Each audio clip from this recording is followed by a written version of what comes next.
Let's play a little bit of trivia, eh? What 3 esports teams do you think has won the most prize money since 2016? I'll let you think. In first place is Team Liquid. In third place is Team Spirit. And in second place is an esports organization known as OG. All 3 of these teams are in Counter-Strike. And while Liquid may not be good right now, they do have a very interesting history in Counter-Strike. And they've been a very good team at points in the game. Team Spirit recently won a major in CS2, has donked. They're still a very good team. And then there's OG, who I'm guessing you probably forgot even had a Counter-Strike team in the first place. And it's just crazy because I feel like for how big of an organization OG is, most of their winnings are in Dota 2, not Counter-Strike, but still a multi-million-dollar organization. They catch no slack at all. And I truly think that's because people just forget that the team exists. In Counter-Strike, OG quite simply has done basically nothing. As of today, they are the VRS ranked number 57 team in the world, and that's where they just kind of hover, paying their players thousands and thousands of dollars a month just to be sitting in tier 2. But it didn't always start out this way for OG because they were actually a pretty exciting team once they entered the game. Hello guys, it's me, Garmour. The first time you've ever seen me in person before. If you guys would like to support me or the stuff that I do here, check out the new long-term sponsor of the Garmour YouTube channel, SkinSwap. SkinSwap is the #1 place to trade your Rust or Counter-Strike skins for new ones where you can instantly upgrade your inventory. And if you use my code Garmour, you can get up to $50 on a free skin and a 3% lifetime selling bonus. And now you can easily buy skins off of the Chinese marketplace for cheaper prices than you ever could on the Western marketplaces. I truly think this is the best feature on any skin trading website, but if you are looking to sell, you can sell your skins for crypto, PayPal, Venmo, and a bunch of other withdrawal methods. Along with this, SkinSwap has a vault system now, which makes it the most rewarding skin trading website. And of course, don't forget the giveaways. And I think that's it. Thank you to them, thank you to you guys, and back to the video.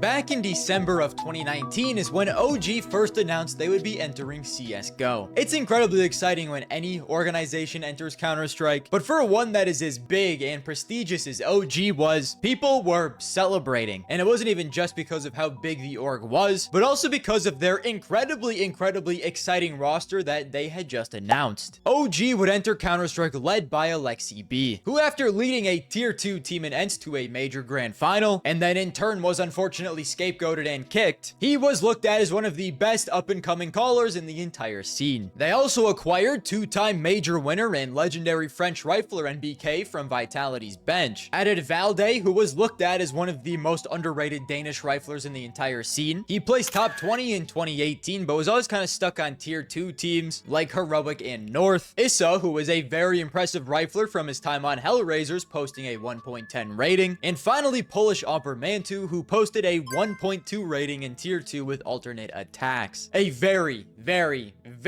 exciting roster on paper. Then in 2020, they would sign Rugga as their coach, and we were officially ready for the OG era. The team's first tournament would be CS Summit 5, where they would make the playoffs and lose to the 5th best team in the world, Mouse 2-1. But I mean, this team had literally just formed, and they were already competing with a top 5 team in the world. Things were looking incredibly good. Their first S-tier LAN would be in early 2020, where they would play Blast Premier Spring, where in the groups they would beat EG twice and lose to G2 twice. This would be enough to qualify the team to the Spring 2020 finals, and the 2 highest rated players for the team here would be Valde and Mantu. But this is unfortunately where things would get a little scuffed, because it was 2020, and while this would be the team's first S-tier LAN, it would also be their last S-tier LAN of the year. And throughout this online era during 2020, the team would be kind of disappointing. At ESL Pro League Season 11 Europe, they placed in 6th place. In Blast Premier Spring 2020 European Finals, they were in 7th to 8th. ESL 1 Cologne Online, they were in 5th to 8th place. ESL Pro League Season 12, they were in 9th to 10th. They did have a good showing at Blast Premier Fall 2020 regular season, being in 1st to 3rd, but then came in 13th to 16th place at IEM Beijing Online Europe. Had their best result of the year at Flashpoint Season 2, making the finals and losing to VP. But then again, if we look at the team list for Flashpoint Season 2, how this was ranked an S-tier tournament, I guess we'll never know.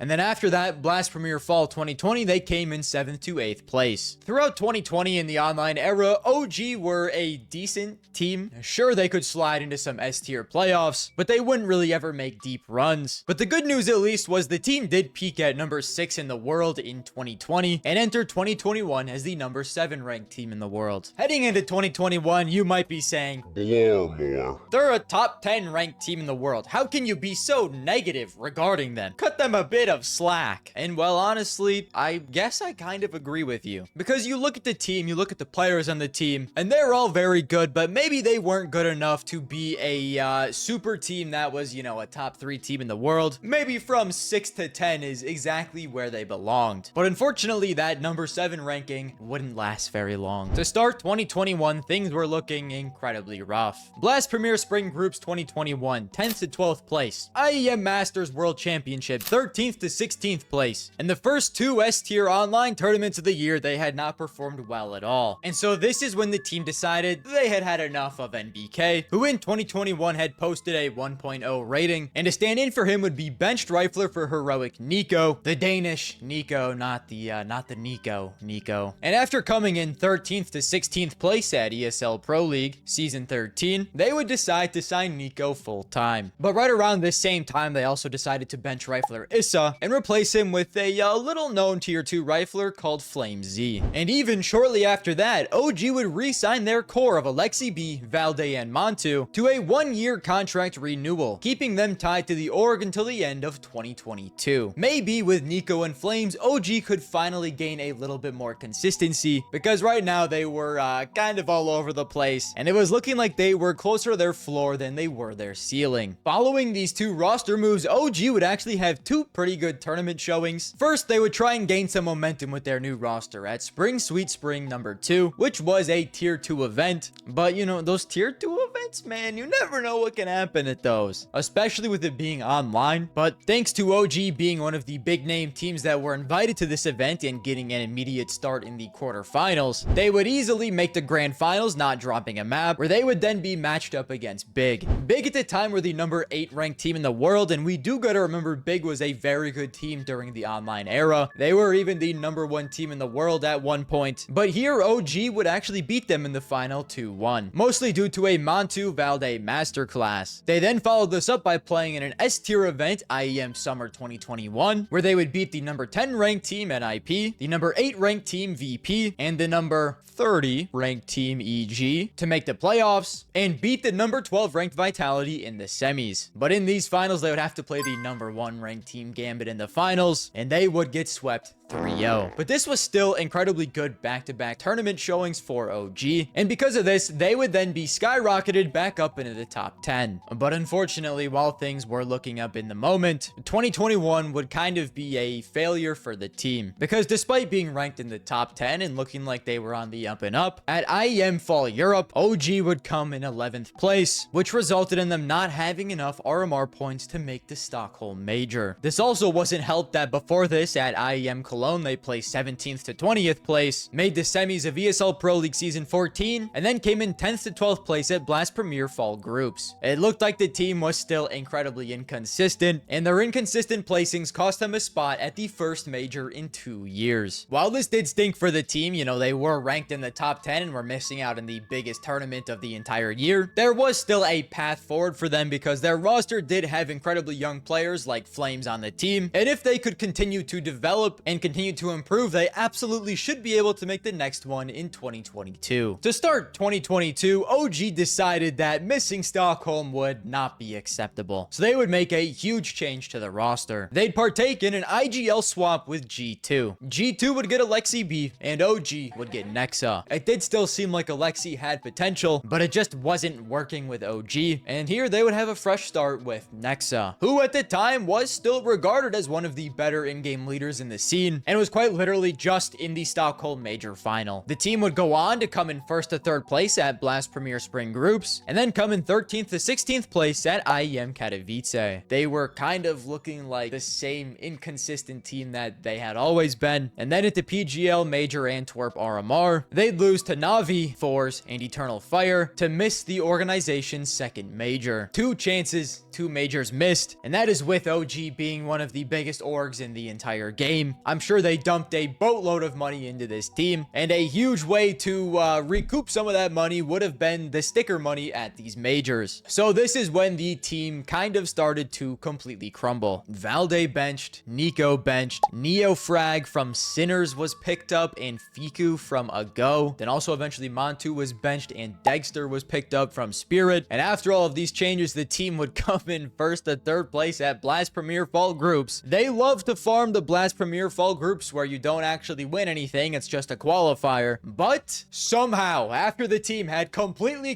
crumbled and rebuilt themselves from the ground up at the IEM Rio 2022 RMR, OG would beat Illuminar, Falcons, and Outsiders to go 3-1 and make their first ever major. They did it, fellas. It had been almost 3 full years of being in the game, but OG had finally made a Counter-Strike major. Then in the opening stage of this major, they would only beat Greyhound and IHC Esports, losing to Fnatic, Furia, and Vitality to go 2-3 and come in 17th to 19th place. They would end 2022 making the semis of Blast Premier World Final and would end 2022 as the number 12 ranked team in the world. It's crazy to me how OG comes into this game making a big splash, having a theoretical super team, and the roster that finally gets it done, finally gets them that sticker money is Flames, Nexa, Neofrag, Fiku, and Dexter. And while heading into 2023, pretty much the only reason anyone cared about OG now at this point was for Flames and Dexter. They were both very exciting players and did post a decent amount of highlights with OG, but other than that, like, there wasn't really any other reason to watch them now. You know, at this point, they're just like a fringe tier 1.5 team. At ESL Pro League Season 17, they come in 21st to 28th place, not performing well at all, but then maybe they'll kind of slide into a tier 1 tournament playoffs or close to it. At IEM Rio, just missing out in the playoffs, losing in the lower bracket final to Vitality 1-2, a Team Vitality that eventually went on to win the entire tournament. So like, I don't know, you don't really know with this team. Maybe they'll be a fringe playoff team, maybe they'll bomb in last place. Who's really to say? The good news was they did make it out of the Blast TV Paris RMRs, but at this major they did worse than they did in the last one, going 1-3, losing to ENT, NIP, and Gamer Legion. There's also a ton of roster instability this year that I haven't even gone into yet. Maybe a part of the reason they were so inconsistent. In February, Nico stood in for the team's IGL Nexa, who stepped down due to personal reasons. Then after Paris, Dexter and Neofrag were benched and transfer listed. Flames was acquired by Vitality. Nexa rejoined the team and they signed Regali, Keto, and Fasher. And I mean, the entire rest of 2023, the team did quite literally nothing. They were bombing out of B tier events, not even coming close to winning. 2023 was definitely the official fall off year for OG. They went from a peak that year of being ranked number 8, plummeting all the way down at their worst point being ranked number 93, and ending the year being ranked number 43 in the world. This is when OG says fuck it, and in 2024 they just start signing anyone. 2024 they sign Heavy God, which slam fucking dunk signing. Just keep signing players from Endpoint, honestly. First Flames, then Heavy God. But they also bench Regali a couple months into the year. They acquire Modo. Then they sell Heavy God to Cloud9. They try rebuilding with young IGL Christian. Keto is benched. Buzz joins the team. Nexius is benched. I didn't even talk about him. When did he join? End of 2023, Nexius joined the team, by the way. You know, they were just fucking jerking their dicks in tier 2 from 2024 to 2025. We go into 2025. They sign Spook. They sign Nico Dawes. They bench Buzz, sign Adam B. Nico Dawes literally breaks a goddamn world record while on this team for no reason. As at the Austin Major, he posts a 3.08 against Complexity, going 33-6. This is kind of cool because it makes OG relevant again for 4 days. Then, you know, after they come in 23rd to 24th place at Austin. I mean, I might even be getting the timeline fucked up at this point. But Fiku benched. They acquire Eras Dose. They then bench Chris Sin and Nico Dawes. And well, the last time you've probably thought about OG is when they signed Cadian at the end of 2025. We're all like, oh my god, Cadian's coming back. Oh my god. Then they also had Flamus for a short period of time. Then more roster moves in 2026 with just any tier 2 player on Earth. They acquire Body from 3D Max. Eras Dose eventually benched. They acquire Prime Taps. And literally for 3 years now, it has been since 2023. OG has not been ranked in the top 20. From 2024 to 2026, they've been from 30 to 40, just not anywhere good, not ranked anywhere good. They've been ranked down. And the current roster today is Cadian, Body, Spook, Adam B, and Prime Taps. If you look at their results in 2026, they've done literally fucking nothing. Roman Imperium Cup, they lost in the finals. That's been their best result all year so far. And so as of right now, OG is just one of those teams that you completely forget even exists in Counter-Strike, but will randomly pop up at certain points and you're like, oh right, they're here. Nico Dawes breaking the single map record for rating. They signed Cadian. Just these small little events that remind you they're here. And that shouldn't be how this is, because they're literally a multi-million-dollar organization is chilling in the bottom of tier 2 of Counter-Strike. It's so weird. You know, we shit on these teams like Liquid. Fair, like, don't get me wrong, it's fair. We shit on VP. And I feel like OG just gets a free pass to be doggy doo-doo in tier 2. You know, I didn't mind their move to add Cadian when it happened, but it hasn't done anything. And so this leads us to the point, what does OG do now? I don't know. Because like realistically, you would want a huge organization like this to be somewhat relevant. But I don't even know how much more money OG would even want to put into this game, because at this point, they've got to be down so much. There's no way they're recouping what they originally invested. And it's sad, man, because the original OG roster was genuinely so interesting. And while I did kind of shit at them in the start, and they did kind of only become relevant because they were a big org and they had partnerships with tournaments that they could attend, they were ranked number 6 in the world at some point. That's not too bad. They're bad, man. They're really bad, and I don't see them getting better anytime soon. They just literally be adding anyone. So, as they are not attending the Cologne Major, and I think they should try and, I mean, like, I don't know what you're doing if you're not at least trying to do this, but they should try and be attending the Singapore Major at the very least. Here's how we must save OG and make them somewhat relevant. Guys, I mean, I've been doing the math. I've been trying to figure out the matrix. OG is truly fucked. I don't know what they do. I'll run you guys through my thought process because I really don't have one good idea for them. I feel like they've already put so much money into the game. They're closer to just fully leaving Counter-Strike than they are to, let's say, buy out a core. So that makes it very tough because I think they might just genuinely disband and leave the game.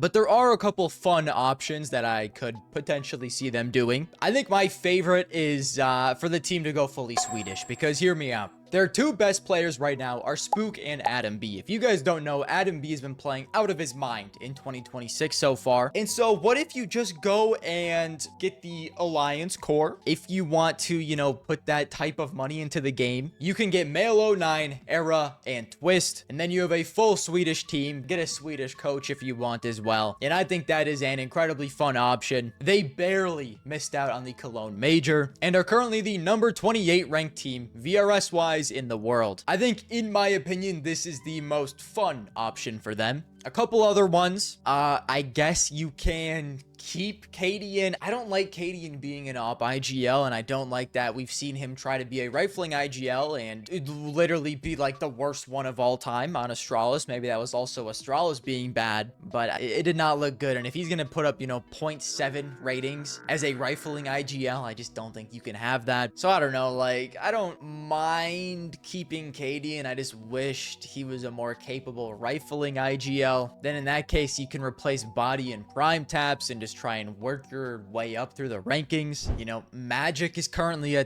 top 20 VRS ranked team if you wanted to buy out that team. But like I said, I don't think they're going to put that type of money into the game at this point. Also, is Magic an org or is Magic just a team? Just some fellas? I guess they are a genuine org. So yeah, I mean, like, I don't know, man. I think I like buying out the Alliance core the most, but I also don't think it's realistic at all. I still, even with that, I don't know if that like makes OG a top 10 team. I think it makes them in major invite range, which is, you know, definitely better than what they are now. But like, I truly don't see a path where they're like a top 10 team in the world again. There's just literally no way. They're too far cooked at this point. Like with a core of, I guess, Katie and Spook and Adam B can try and add, you know, 2 young riflers. I think you would need a hard anchor for sure with 1. So it's like, I don't know who's in the depths. I mean, there's not much. I think my genuine answer is just going to be become fully Swedish, because at least then you have Swedish fans at that point. I don't see how that's enough to make them a really, really good, exciting team, but that's all I got at this point, man. Let me know below what you guys think they should do, because I really have no idea. But yeah, anyways, that's it for me today, fellas. Liking the video if you liked, subscribing if you want to subscribe, turn on notifications if you want to be notified of all future uploads, and I'll see you guys next time.